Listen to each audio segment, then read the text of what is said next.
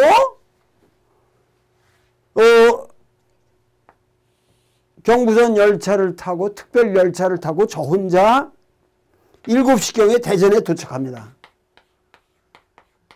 그러고서 그날 저녁 바로 9시에 여러분들, 나는 지금 이 서울에 앉아가지고 여러분들을 이게 같이 사수를 하고 있다. 여러분들 안심하십시오. 여기 계시기만 하면 됩니다. 이제 곧 다 국군이 저기에서 이 북한군들을 처리할 겁니다. 이런 식으로 거짓말 방송을 대전에서 하는 겁니다. 대전에서 방송을 했고, 그뿐만 아니라 이것은 28일 날 새벽에 한강다리를 폭파한 거죠. 이 사람들이 나올 길을 끊어버린 거죠. 아니 자기가 혼자 도망을 나왔으면서 전 국민을 향해서 걱정 마십시오. 그냥 계시면 됩니다. 안심하십시오. 해놓고 자기 혼자 토끼는 놈이나 이 뒤에 또 온갖 이 행태 같은 것을 제가 지금 여기 너무 가슴이 아파서 얘기를 다 안 하겠습니다만은, 이승만이 보인 행태라고 하는 건 말할 수가 없습니다. 말할 수가 없거든요. 그래가지고 대전에서 또 부산으로 직접 도망가지도 아니하고 위험하다고 생각해가지고 이 목포행 열차를 타고 목포로 도망가가지고 배로 부산까지 가는, 이렇게 야비한 짓거리를 하는데, 그래서 이제 부산에서 나중에 국회의원들이 내려와서 국회의원들까지 다 속여먹고, 하여튼 이 여러 가지 야비한 파동들이 일어나는데 한강 철교까지 끊어버리잖아요. 그게. 그리고 한강 철교를 끊을 때도 그 한강 철교를 갖다가 소개를 하고 터뜨려도 되는데, 그 한강 철교에 우리 피난 가던 백성들이, 이 대한민국 국민들이 가득 있는데 최소한 500명 이상이 죽었다는 거 아닙니까? 그 폭발과 더불어. 그러니까 이런 상황에서 우리가 서울 시민들은 대부분이 가지를 못했습니다. 그러고서 나중에 소위 말해서 9.18 수복으로 들어와서는 이 새끼들 부역했다고 죽이는 거 아닙니까? 많은 사람들을. 그러니까 나중에 1.4.5태 때는 싸그리 도망간 거라고, 무서워가지고. 가만히 있으면은 큰일 날 거니까. 그러니까 자기가 그렇게 한강까지 철교까지 무지막지에 폭파하고 자기 먼저 톡 쓰면서 여기에 남아있는 사람들에 대해서는 전부 나중에 부역했다. 니들 인공지하에서 빨갱이 노릇했다 하고, 그때 걸린 사람들이 평생 그 자손들이 연좌제에 걸려서 김대중 정권 이전까지 얼마나 무서운 고생을 했습니까?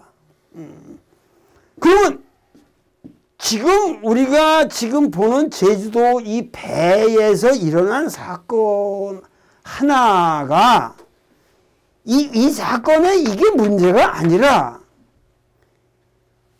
우리 역사를 통째로 이렇게 말아먹는 사람들을 찬양해온 역사란 말이에요. 찬양해온 역사란 말이에요. 그렇기 때문에 지금 나이 먹은 사람들이 정신이 없는 거야. 나도 지금, 나도 노인에 속하는 사람이기 때문에 내가 이 강의를 이렇게 할 수가 있는 거란 말이에요. 우리나라에서 노인 욕하면 개가 돼요. 개새끼라고 그래요. 개들이 다 표를 쥐고 있으니까. 그러니까 이렇게 해서 지금 우리 사회가 이런 선장 같은 새끼들이 소위 말해서 민주의 주체란 말이에요, 지금. 우리 민주주의는 이들을 위한 표고 이들에게 아부하기 위한 국회의원들의 강원이설이란 말이에요, 이런.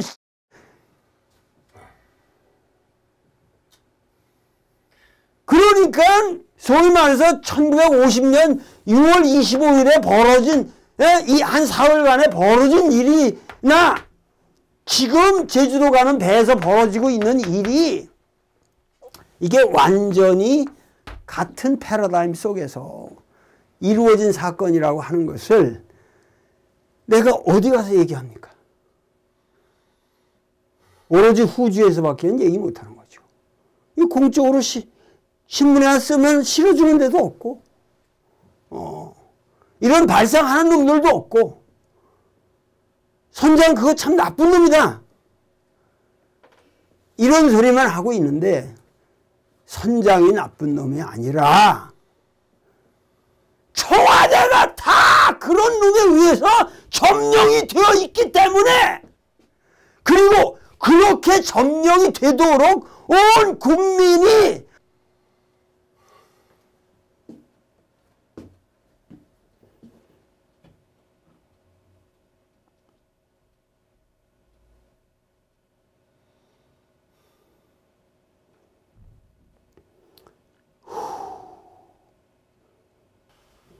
모든 사건은 역사적 사건은 그리고 거대한 사건은 뭐 프로이드도 인간의 실수 하나를 가지고 무의식의 세계를 분석하고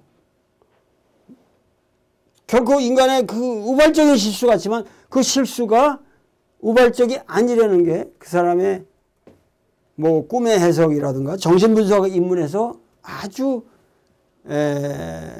세밀하게 고찰되고 있는데 이런 역사적 사건들이 이 우발적 사건이 아니라는 거죠. 지금 문제는 이것은 우발적 사건이 아니라 그야말로 이미 우리 민족의 지금 우리 역사의 무의식 속에 그야말로 락항의 말을 빌리자면 그 무의식은 이미 대타자의 담론으로서 이런 행태가 계속 나올 수 있도록 언어적으로 구조화되어 있다는 거죠. 이게 락항의 이론입니다.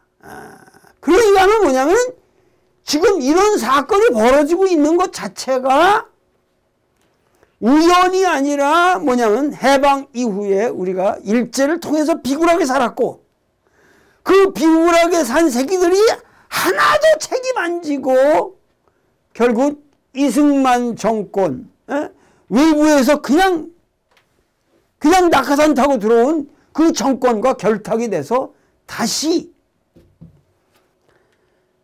하여튼 뭐냐면 우리 역사가 이 일제청산을 안 하면서 그 누적된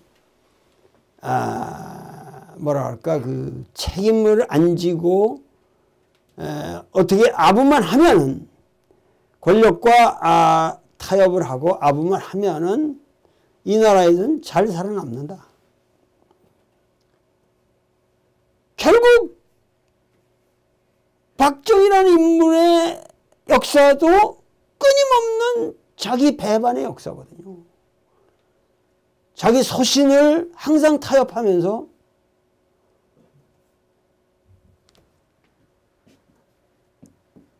변절해 가면서 결국은 결과적으로 우리가 경제 번영이라는 것을 이룩했을지는 모르지만 거기엔 정말 도덕성이 부재하다는 거죠. 제가 말씀드리는 것은 이건 어떤 입장이 아니라 완벽한 사실들입니다. 이승만에 대한 것이나 모든 것이 이건 사실이거든요. 근데 그 사실에 의해서 오늘 기성세대들의 가치관이 누적되어 온 겁니다. 그래서 지금 그런 선장의 행태 같은 것이 우발적인 것이 아니라 필연적인 형태로 나타난 거죠. 6.25 때 우리가 그렇게 많은 사람들이 그렇게 터무니없이 희생되었어야 할 이유도 없었고, 뭔가 더 현명한 서로 간의 방법이 있었을 텐데, 근데 그러한 모든 것에 대한 것을 우리가 6.25도 지금 독일 민족은 자기들의 나치의 문제를 완전히 청산을 했는데, 우리는 6.25의 문제도 도대체 6.25 전쟁이 왜 일어났고 뭐 때문에 일어났고 왜 그 6.25의 결과가 또다시 분단이 되었는지, 그리고 그 뒤에 우리가 어떻게 그 6.25에 대한 사실은 해석이 없습니다. 오직 빨갱이 새끼들이 와서 죽창으로 찔러댔다, 이 얘기만 있는 거죠.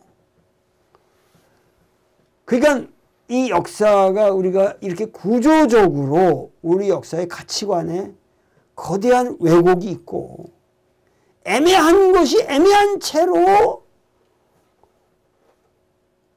전혀 분석이 되지 않고 있기 때문에 사람들이 명료한 가치 판단을 하고 있질 못하다. 그래서 이렇게 벌어진 일이기 때문에 참으로 가슴이 아픈 겁니다. 참으로 가슴이 아픈 것이고, 제가 그 5월 16일 날 연변 대학교 대강당에서 대강연을 하는데, 생각해 보니까는 거기 가서 내가 중말로 강의를 해야 할 텐데 별로 처음 해보는 대강연이고, 그래서 그렇다고 뭘 또 써가서 중말 연습해봐야 그거 그대로 되는 것도 아니고, 뭐 1, 2분 내로 내가 중말 한다는 걸 잊어버리면 되는데, 그래서 지금 뭔가 묘수가 없나 생각해 보니까는 황성예터를 한 곡 부르자. 가서 그러면은 뭔가 이 공감이 될 것이다. 왜냐하면 황성예터라는 게, 여러분 많은 사람들이 황성예터라는 노래가 이게 무슨 그 어느 지명인 줄 알아요, 황성이라는 게. 근데 이게 다 옛날에 한학을 하신 분들이기 때문에 그냥 황폐화된 성이라는 말을 줄여서 황성이라고 그런 거거든요. 황폐화된 이렇게 폐허가 되어버린 성토에 와서 가면을 읊노라 하는 그 예토거든요. 예토. 황성고지. 원래 그 이름은 이런 식으로 되어 있었는데, 원래 이거를 작곡한 분은 전수린이라는 분인데, 전수린, 기린린자겠죠. 전수린이라는 분인데, 이분이 1907년생이에요. 1907년에서 1984년까지 사시다 돌아가셨는데, 이 사람이 어떻게 개성 사람이기 때문에 아마 개성을 모델로 한 거라고 생각이 되는데, 이 황성이라는 게, 그거를 이혜리수라는 여자 가수가 이렇게 이거를 처음에 불렀는데, 근데 이 곡이 이게 트로트거든요. 4분의 3박자인데, 이게 뭐냐면 일본 트로트보다 빠르단 말이에요. 그러니까 순수하게 트로트가 일본 게 아니라는 설이 이 노래 때문에 가능한 겁니다. 그러니까 어떤 노래보다도 이 황성예태는 우리 민족의 고유한 진짜 우리 민족의 노래죠.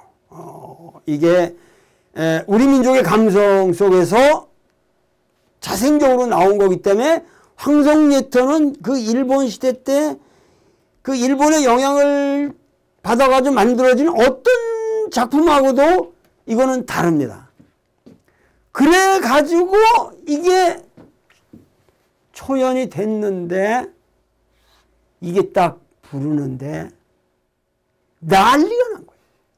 울고불고 이 노래를 듣는 사람들이 난리가 난 거예요. 그래서 그날 밤으로 경찰서에 싸그리 다 끌려 들어가 가지고 이게 우리나라 최초의 1호 금지곡이 된 겁니다. 근데 그날로 금지곡이 됐는데 그날로 이게 전국적으로 퍼져간 거죠. 그러니까 이게 우리나라 사람들이 얼마나 노래를 좋아하고 그 노래에 대한 감수성이 대단한 민족인가 하는 것을 보여준 아주 위대한 사례죠. 그러니까 여러분들이 잘 보시면 알겠습니다만은 황성예터의 밤이 되니 월색만 고요해. 월색이라는 표현도 이게 참 황성예터의 밤이 되니 월색만 고요해. 폐허에 서린 회포를 말하여 주더라. 아 가엾다 이 내 몸은 그 무엇 찾으려고 끝없는 꿈의 거리를 헤매어 왔는가.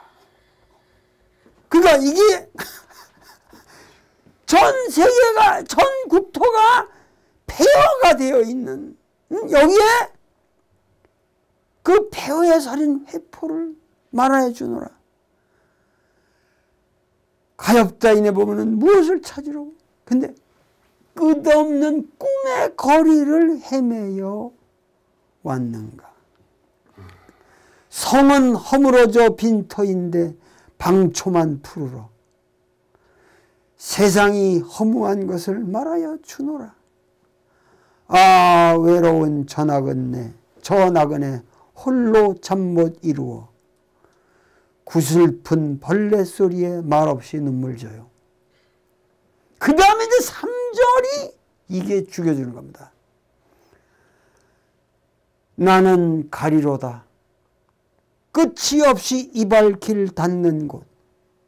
산을 넘고 물을 건너 정처가 없어라. 아 한없난 이 심사를 가슴 속 깊이 품고 이 몸은 흘러서 가노니 예터야 잘했거라. 그러니까 그 황성을 찾아와서 떠날 수밖에 없는. 그러나 예터야 이 폐허지만 너는 잘 있어라. 나는 왔다 갈 수밖에 없는 물이지만 너는 잘 있어라. 언젠가 우리 후손이 여기서 다시 도읍하리라.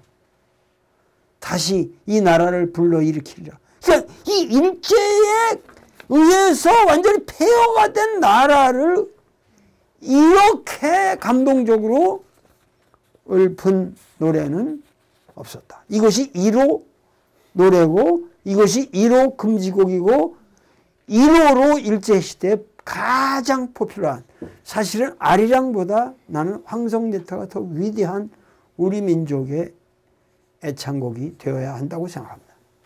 훨씬 더 내용이 풍부하고 지금 오늘날 우리가 부른다 그래도 이 노래를 제대로 알고 부른다면은 그야말로 지금 이 보수 정권 하에서 우리 민족의 이 조국이 폐허가 되어가고 있는 이 심정을 우리가 말할 수 있고, 우리가 앞으로 안산에 가서 그 정말 폐허가 되어 안산에서 우리가 뭘 얘기를 하겠습니까?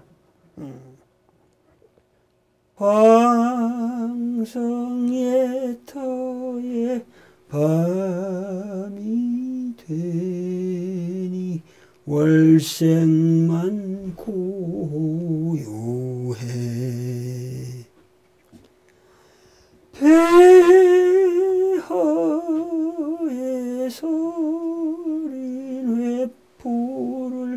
말하여 주노라.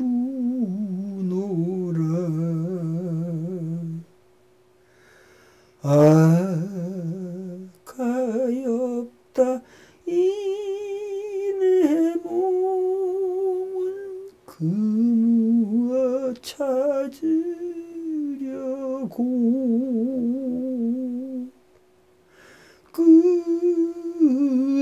끝없는 꿈의 거리를 헤매어 왔는가. 성은 허물어져 빈터인데 방초만 푸르라.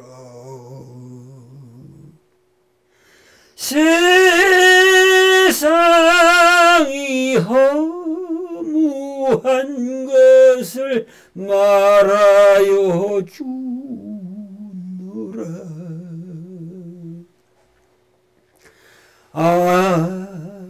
외로운 전하그네 홀로 잠 못 이루어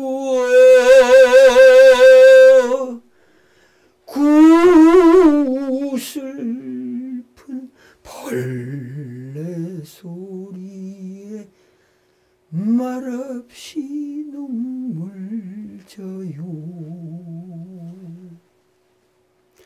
나는 가리로다 끝이 없이 이 발길 닿는 곳 산을 넘고 물을 건너서 정처가 없어라.